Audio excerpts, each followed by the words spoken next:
Cuidó a los hijos del millonario como si fueran suyos. Pero años después descubrieron su secreto.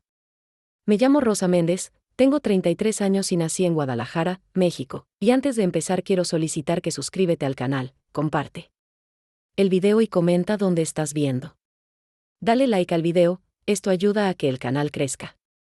Míralo hasta el final porque hoy les voy a contar la verdad sobre mi historia. Durante años trabajé en casas ajenas, limpiando los rastros de familias rotas, ausencias silenciosas y secretos que se escondían bajo alfombras persas.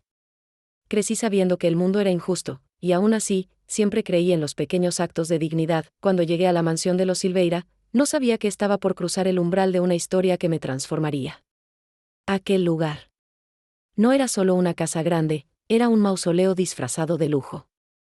Mármol blanco, vitrales franceses, escaleras imponentes, y un aire espeso que no se limpiaba con ningún producto. Me abrió la puerta Carmen, la ama de llaves. Una mujer seca, con mirada cansada y manos curtidas. Me observó de arriba abajo, como si estuviera evaluando si resistiría o no. ¿Estás segura de esto?, me preguntó, sin rodeos. Aquí todo el mundo renuncia.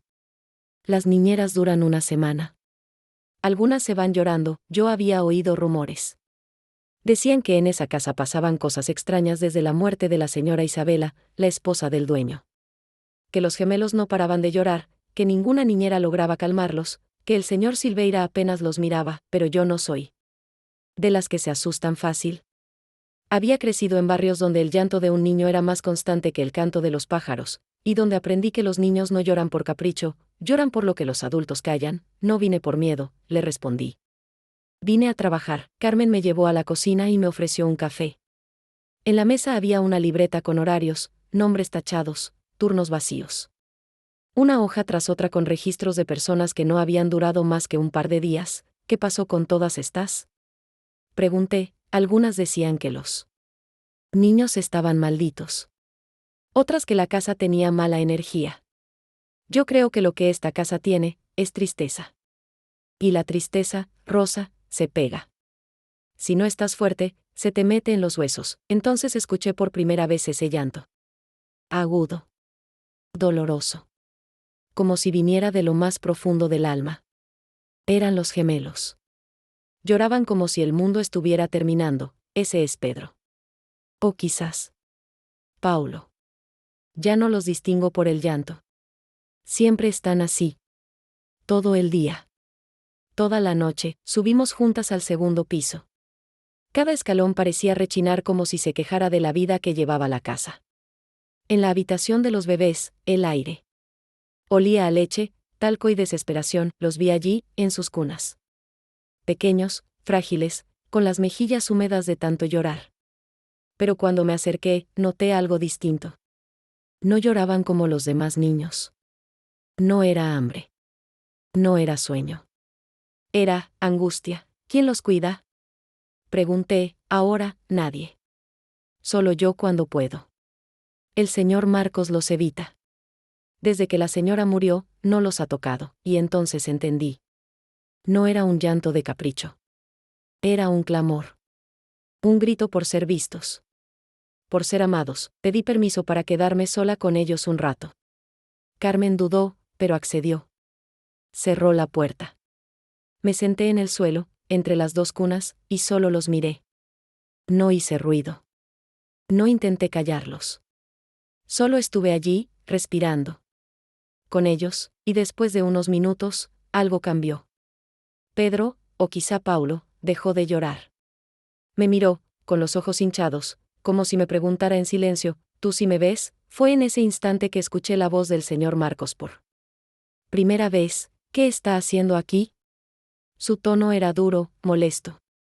¿Quién le dio permiso para entrar sola? Me puse de pie con calma. Solo estoy con ellos. ¿Escuchándolos? Soltó una carcajada seca. No necesito una filósofa. Necesito una niñera. Alguien que los haga dormir, y yo creo que antes de dormir, necesitan ser reconocidos. Me miró con rabia. Pero debajo de esa rabia había algo más, miedo. Me presentó formalmente como la nueva, y dio media vuelta. Carmen me hizo una seña para que lo dejara ir. No le hagas caso, me dijo luego. Desde que ella murió, él dejó de ser él, me contaron lo poco que sabían. Isabela, la esposa del señor Marcos, murió durante el parto. Complicaciones. Hemorragia. Emergencia. Nada se pudo hacer. Él quedó solo con 2 recién nacidos, y en vez de enfrentarlo, lo escondió. Cerró el cuarto de su esposa. Guardó todas las fotos. Mandó a cambiar la decoración. Como si al borrar las huellas de ella, pudiera borrar el dolor, pero los bebés, ellos recordaban. Tal vez no con palabras, pero con cuerpo. Su llanto era memoria, y entonces supe que yo no había llegado a limpiar una casa. Había llegado a limpiar una historia enterrada. Durante la primera semana, me dediqué a observar en silencio. Los bebés seguían llorando casi todo el día, pero cada vez que me sentaba entre ellos y les hablaba bajito, algo se apaciguaba. Me respondían con miradas largas, como si buscaran algo perdido en mí. Comencé a notar patrones. Lloraban más fuerte cada vez que alguien se acercaba a la puerta cerrada del fondo del pasillo. Era la habitación de la señora Isabela. Nadie la usaba. Nadie hablaba de ella. Carmen me lo había dicho claramente, esa puerta no se abre desde el día del entierro. Un mediodía, mientras limpiaba los pasamanos de la escalera, el señor Marcos pasó cerca y me detuve. Señor, dije con respeto. ¿Puedo hacerle una pregunta? Me miró sin detenerse. Si es sobre los niños, hable con Carmen. No. Es sobre la puerta cerrada. Entonces se detuvo. Giró hacia mí con una mezcla de rabia y sorpresa. ¿Qué sabe de esa puerta? Nada. Pero los niños sí. Ellos la sienten, no me respondió. Se limitó a seguir caminando. Pero esa noche, cuando pasé cerca del pasillo, vi luz saliendo por debajo de esa misma puerta. Silenciosa. Apenas perceptible. Alguien había entrado. Al día siguiente, los bebés durmieron media hora seguida. Un récord. Carmen lo notó también. ¿Tú hiciste algo? Me preguntó mientras preparábamos el desayuno. No. Pero creo que alguien sí. Tal vez ellos están esperando que esa puerta se abra para entender qué pasó. Pasaron los días. Y cada vez que el señor Marcos se acercaba al cuarto de sus hijos, su rostro se tensaba. Se notaba que luchaba por entrar. Por tocarlos. Pero algo lo paralizaba. Era como si tuviera miedo de romperse frente a ellos, hasta que un día, Pedro tuvo fiebre. Alta. Súbita. Llamamos al pediatra de inmediato, pero mientras esperábamos, yo lo cargué en brazos. Estaba caliente, temblando, y solo repetía un sonido, ma, y entonces lo dijo más claro, mamá. Me quedé helada. Carmen también lo escuchó, ¿lo dijo? Susurró, sí. Lo dijo. Cuando el señor Marcos llegó corriendo al cuarto y me vio con el bebé en brazos, me arrebató a Pedro sin decir una palabra. Pero antes de salir, escuchó cuando Paulo repitió lo mismo. Mamá, no fue una coincidencia. Era un eco. Algo estaba despertando en ellos. Algo que venía de más allá de esta casa. Esa noche, encontré al señor Marcos en la biblioteca, sentado solo, con una caja sobre la mesa.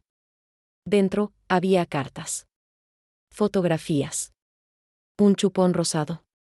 Un pañuelo bordado con las iniciales IS. ¿Por qué lo guardó todo? Le pregunté suavemente, porque era más fácil guardar el dolor que vivir con él, pero sus hijos no lo guardaron. Lo están viviendo por usted, me miró, con lágrimas en los ojos, y me entregó una de las cartas. Es para Pedro. De su madre. La escribió antes de morir. Es la primera de muchas. Yo no dije nada más. Solo asentí y salí del cuarto. En el pasillo, me detuve un momento. Supe que algo importante había comenzado. Que esa puerta, la del cuarto cerrado, no iba a permanecer sellada por mucho más tiempo, y tenía razón. Los días siguientes fueron una mezcla de silencio y memoria. El señor Marcos no volvió a mencionar la carta, pero yo la guardé en un sobre limpio, la envolví con cuidado en un pañuelo blanco y la dejé en el cajón de la mesita junto a la cuna de Pedro. No se la leí. No era mi lugar. Pero sabía que, tarde o temprano, esas palabras encontrarían su camino. Una noche, mientras daba de comer a los gemelos, encontré en el armario una caja antigua, empolvada, escondida tras mantas que nadie usaba. No suelo revisar lo que no me pertenece.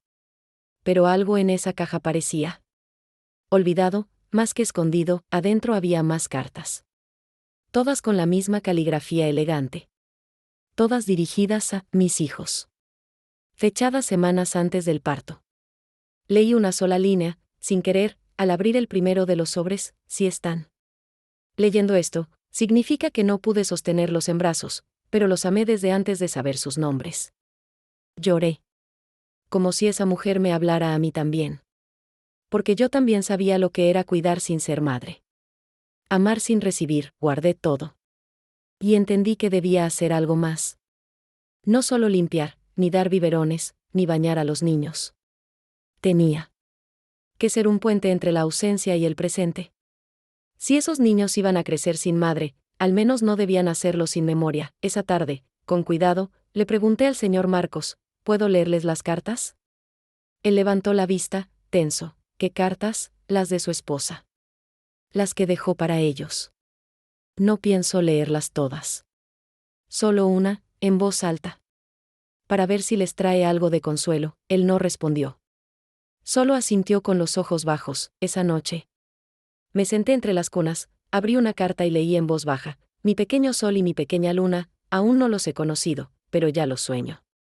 Cada vez que siento que se mueven en mi vientre, imagino sus risas, sus llantos, sus primeras palabras. Mientras leía, los gemelos dejaron de moverse. Uno tomó mi dedo con su manita. El otro giró la cabeza hacia mi voz. Fue como si el alma de esa madre hubiera entrado en la habitación. Cuando terminé, el silencio fue absoluto.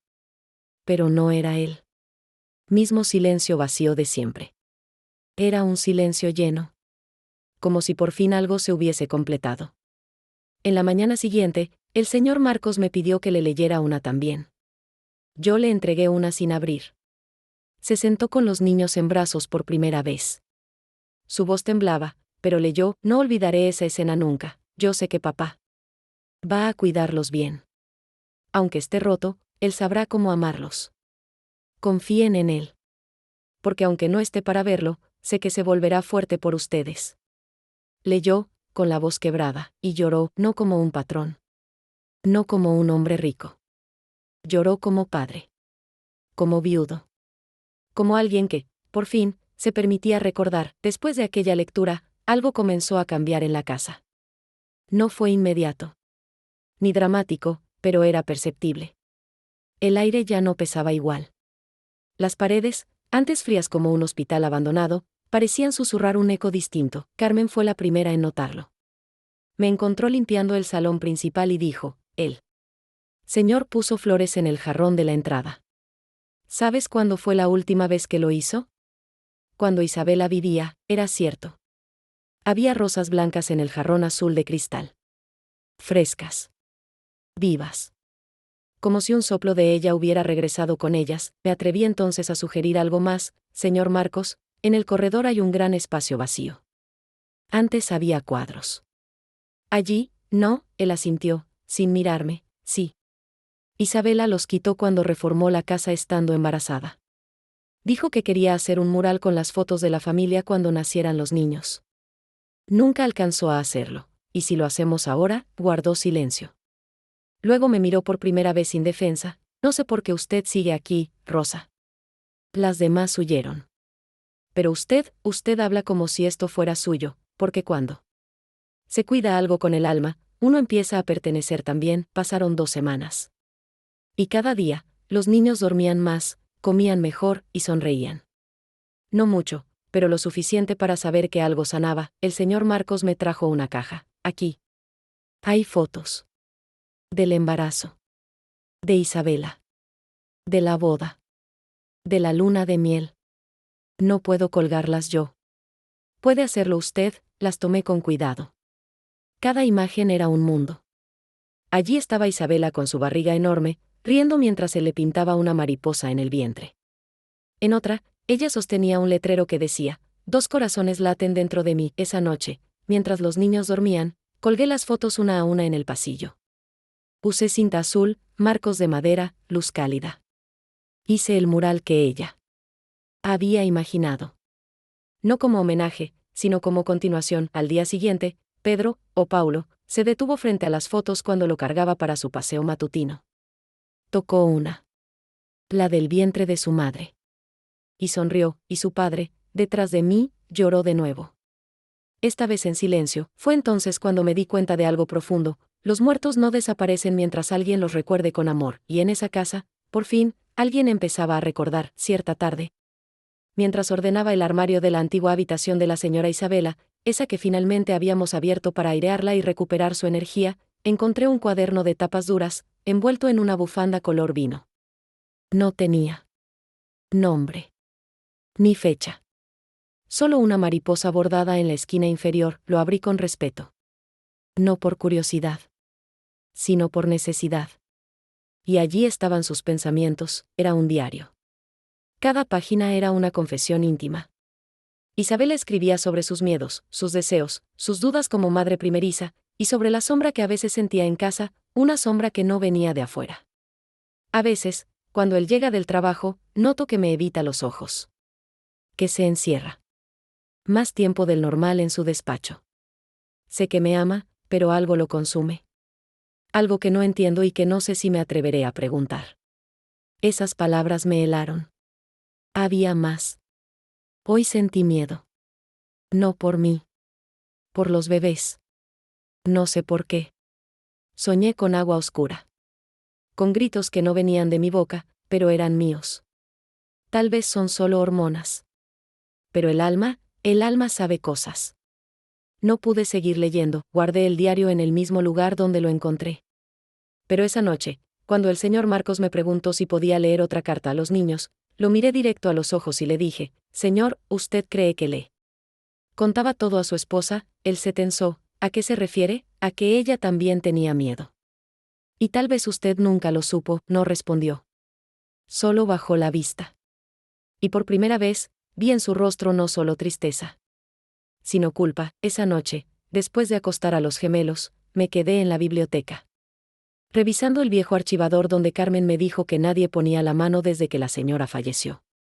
Allí, entre papeles de la empresa, contratos y fotos de viajes corporativos, encontré una carpeta con una nota: confidencial Isabela Silveira. Y dentro, informes de un investigador privado. Fotografías impresas. Seguimientos. Un sobre con recibos de hotel a nombre de un tal Eduardo Monteiro. Mi corazón se detuvo. Había habido una infidelidad. No quería creerlo.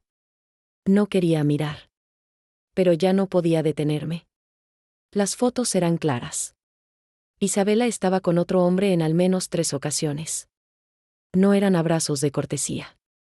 No eran saludos de amigos. Eran besos. Encuentros.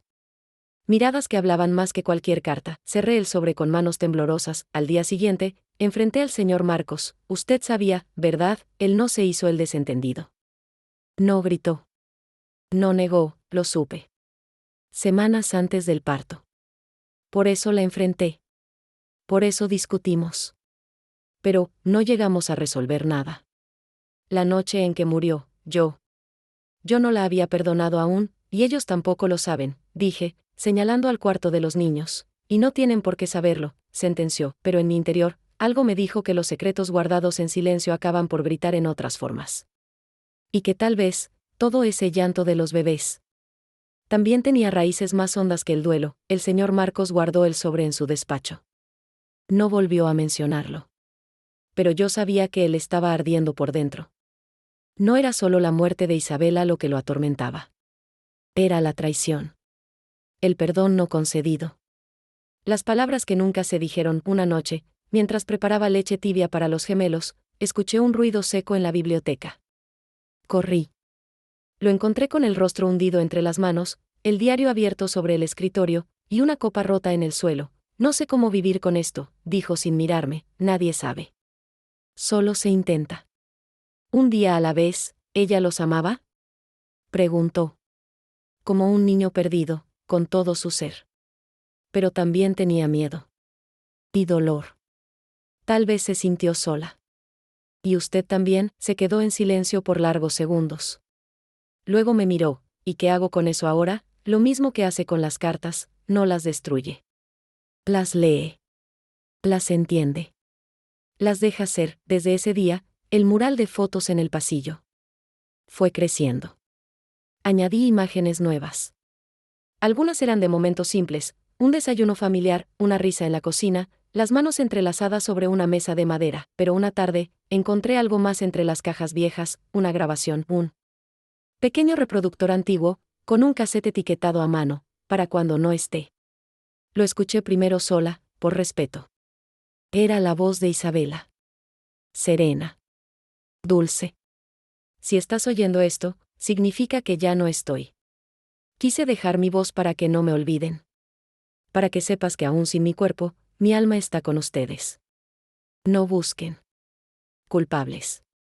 No vivan desde el rencor. Cuídense. Rían. Y por favor, no dejen que los niños crezcan con preguntas sin respuestas. Lloré en silencio. Esa noche, llevé el reproductor a la habitación de los niños. Puse la grabación.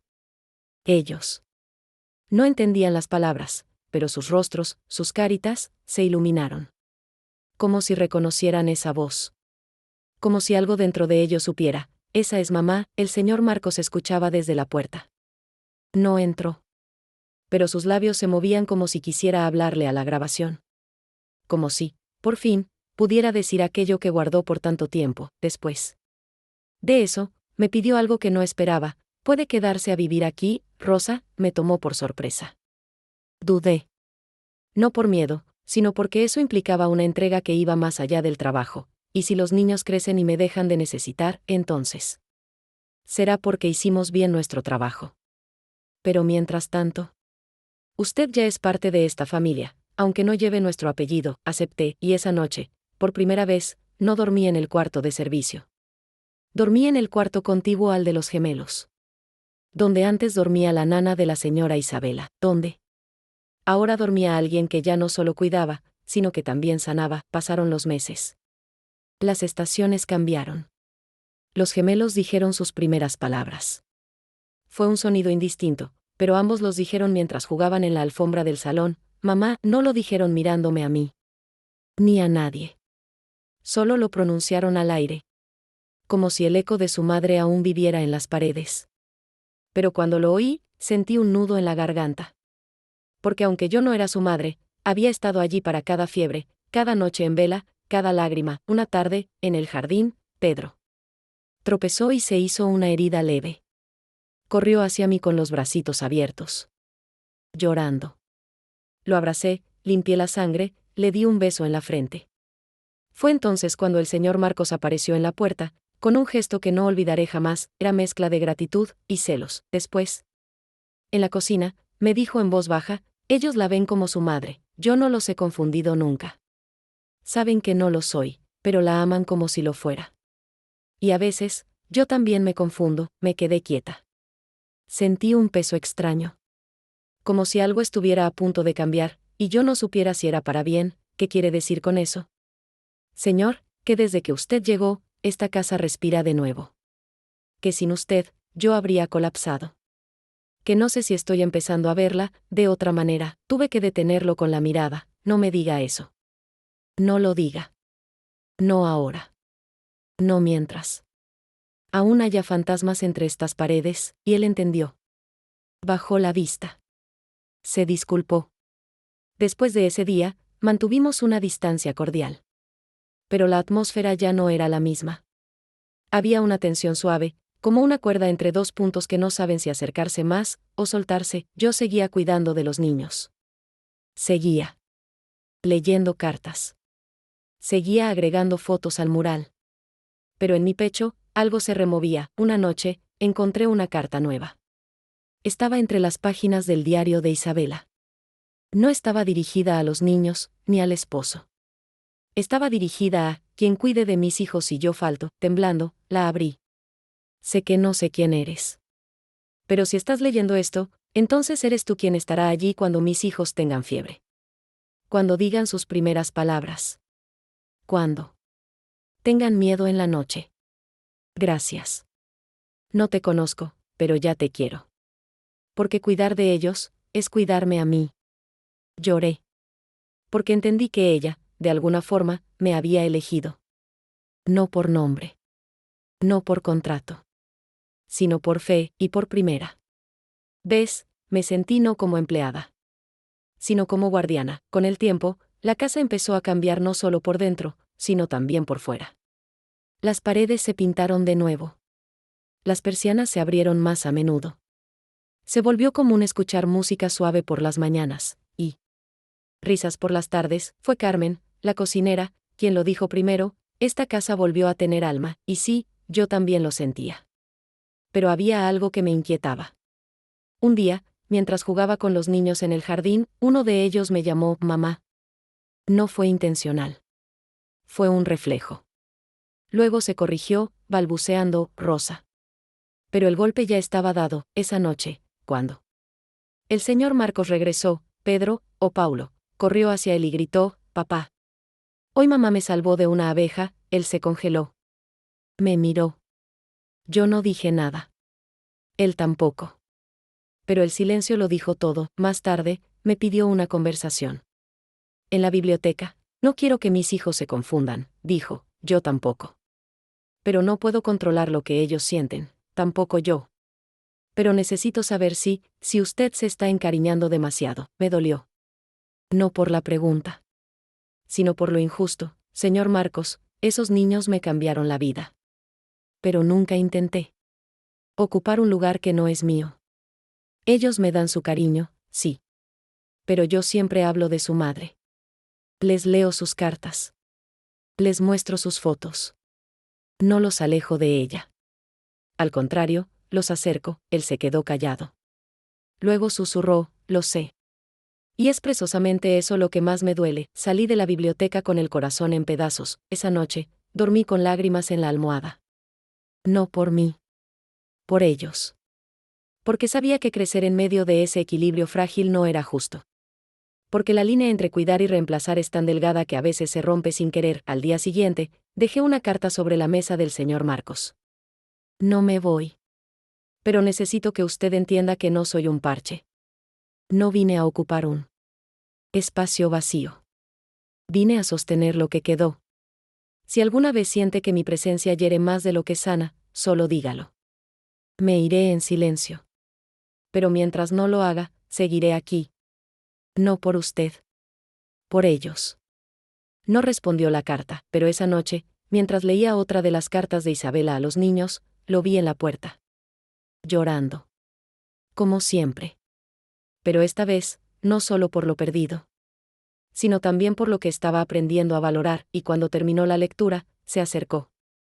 Me miró a los ojos.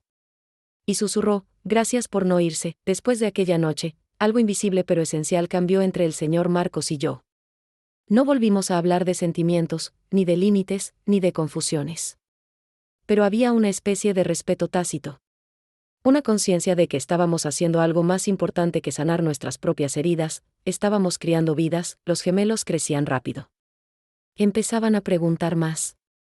A recordar cosas. A señalar las fotos del pasillo y decir: mamá. Ella, la linda. Una tarde, Pedro me preguntó: ¿tú también estuviste en mi pancita?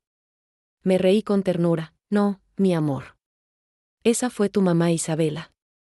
Yo vine después. ¿Y por qué? Porque Dios quiso que alguien cuidara de ti cuando ella no pudo más. Él pareció entender. Y se abrazó a mí con fuerza. El señor Marcos escuchó. Desde la puerta. Como siempre. Pero esa vez no dijo nada.